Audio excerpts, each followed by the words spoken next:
కామారెడ్డి జిల్లాలో పట్టపగల చోరీ జరగడం కలకలం రేపుతోంది. ఇద్దరు ప్రభుత్వ ఉద్యోగుల ఇళ్లలో పట్టపగలు చోరీ జరగ్గా 5 తులాల బంగారం 30 తులాల వెండి ఆభరణాలను గుర్తు తెలియని దుండగులు ఎత్తుకెళ్లారు. పోలీసులు క్లూస్ టీంతో వచ్చి వివరాలు సేకరించారు. దుండగులకు సంబంధించిన దృశ్యాలు సీసీ కెమెరాల్లో రికార్డయ్యాయి. 3 వ్యక్తులు దొంగతనంకు పాల్పడినట్టుగా పోలీసులు అనుమానిస్తున్నారు. గత వారం రోజుల క్రితం ఇదే కాలనీలో రాత్రిపూట గుర్తు తెలియని దుండగులు మాస్కులు ధరించి కర్రలతో కాలనీలో సంచరిస్తున్న దృశ్యాలు సీసీ కెమెరాల్లో రికార్డయ్యాయి. దీంతో కాలనీ వాసులు ఆందోళన చెందుతున్నారు.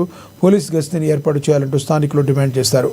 బాధితుల ఫిర్యాదు మేరకు కేసు నమోదు చేసుకుని దర్యాప్తు చేస్తున్నట్టుగా కామారెడ్డి టౌన్ సిఐ నరహరి తెలిపారు.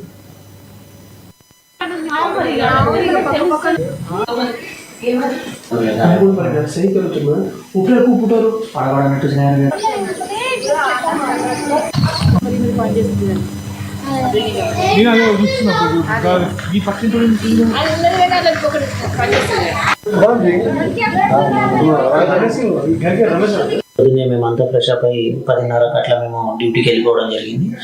మధ్యాహ్నం మళ్ళీ లంచ్ అని చెప్పేసి 1:30కి అట్లా మా మేడం గారు డ్యూటీ నుంచి లంచ్ కనుక వచ్చేసరికి ఇద్దరు దొంగలు వచ్చేసి ఇంట్లో లోపల దూరి డోర్ అంతా పగలగొట్టేసి ఇంట్లో ఉన్న బంగారము అండ్ కొంత క్యాష్ని వాళ్ళు తీసుకొని మేడం రాగానే ఆయన గేట్ దింకేసి వాళ్ళు పారిపోవడం అనేది జరిగింది. వాళ్ళకు ఇప్పుడే సీసీ కెమెరాలో వాళ్ళను ట్రేస్ అవుట్ చేయడం జరిగింది.